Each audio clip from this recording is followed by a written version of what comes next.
Everybody ready?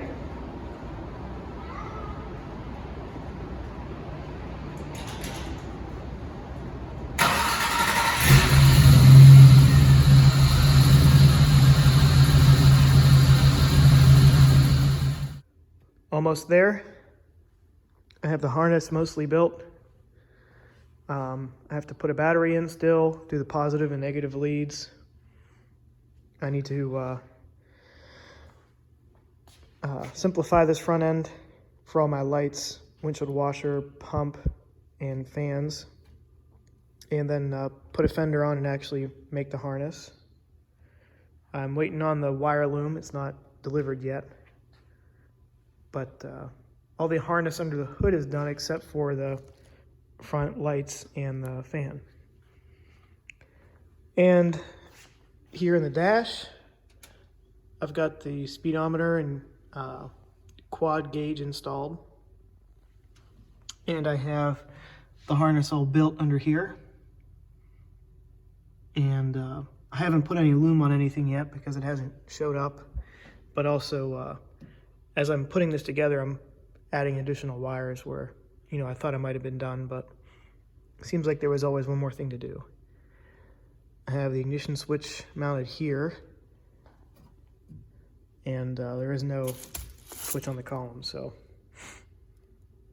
had to do some adjustments on this dash I got. It didn't really want to fit this YJ. Had to weld in a couple holes, drill new ones for the windshield hold down, as well as the passenger grab bar was originally up a little too high and it was going to interfere with us, so I moved them down about an inch here, and it was there, brought it down, and then here as well. It was here for the CJ, but the YJ clamp is over to the right a little bit more. I also had to elongate some of these holes because my tub is a little wonky. I'll just need to run a bigger washer on these three, and then those three as well on that side. And these three holes here are for my turn signal indicators and high beam indicator.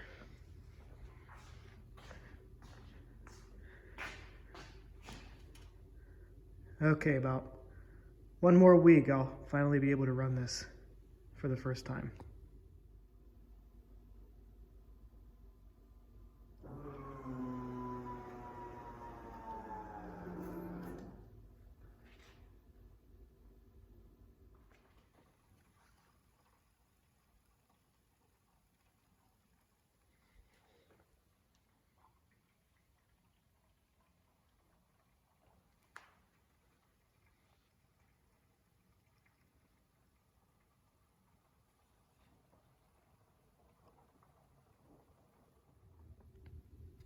Okay, here we go.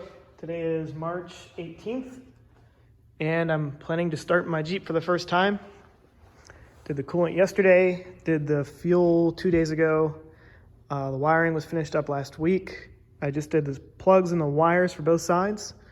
I primed the oil by cranking it over for about 20 seconds or so.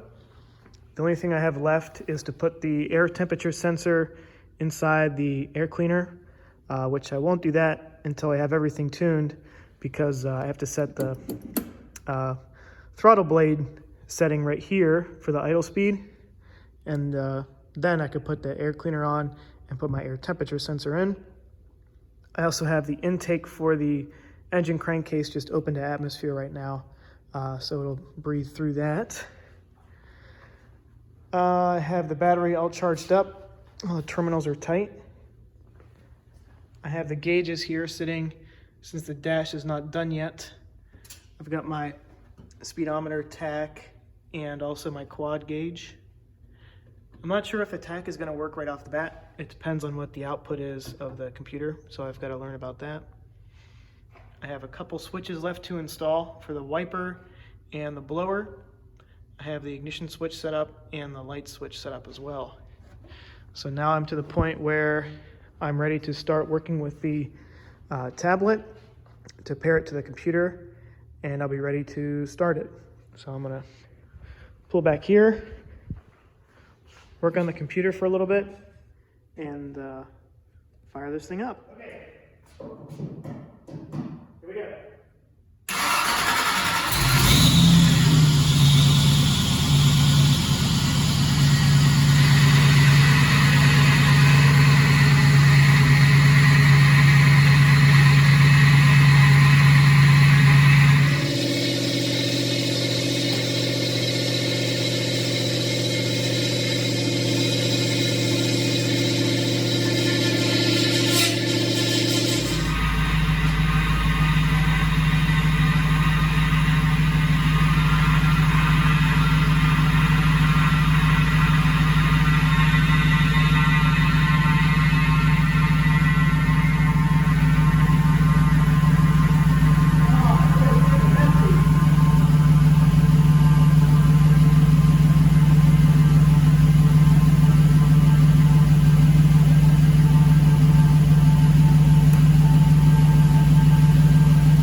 This is amazing. What a moment.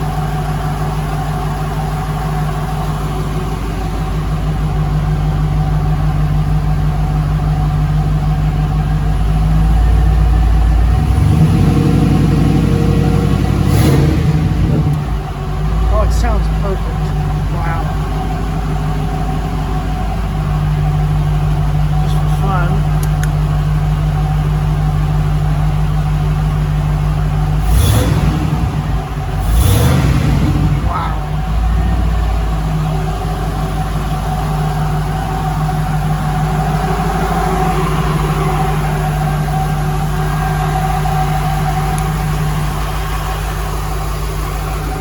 What a day.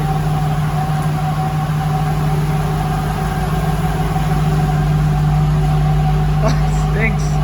All the paint off the exhaust and the engine's starting to boil off. You can probably see the haze.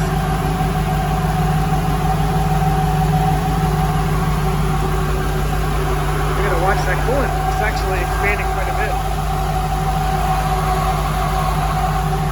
Get some more done here and I'll take another video.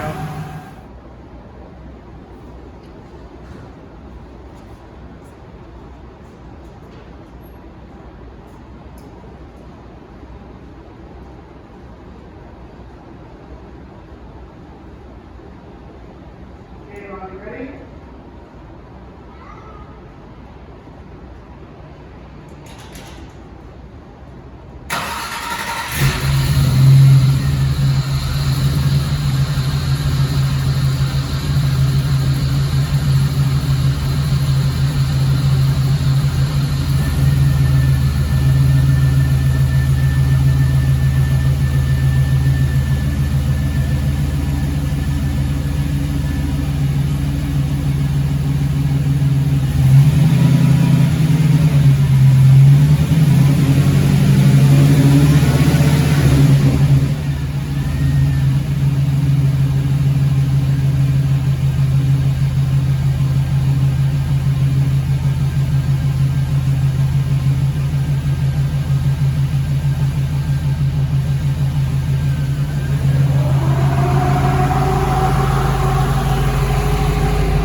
very impressed with the Edelbrock Pro Flow 4 EFI system.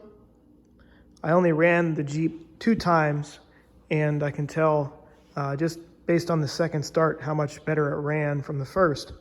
And I don't want to run it much more until I could actually put load on the Jeep and actually drive it around, because I don't want it to idle too long. I want to make sure I can break this engine in correctly, and I think I've proved everything well enough now that I can work on putting the front end on, the interior in, and start driving it to put some load on the engine. I'll post another video with the Jeep running outside so you can actually hear the exhaust. I know in that previous video it's tough to hear over the noise of the fan, and in person the fan doesn't seem to be that loud, but it's much worse because there's no fenders and hood on the Jeep right now, of course. I'm hoping once I put a front end on it and wrap everything up, it's not so obnoxious. But the good part is the fan does keep up with the engine, sitting inside the garage here at about 65 degrees, just idling, and it got to about 190 degrees in the coolant temperature and just kind of leveled off. So that's about what I expected. Anyways, thanks for watching the video. If you have any questions about this project or the Edelbrock EFI, let me know. I hope I could help you out, and thanks again for watching.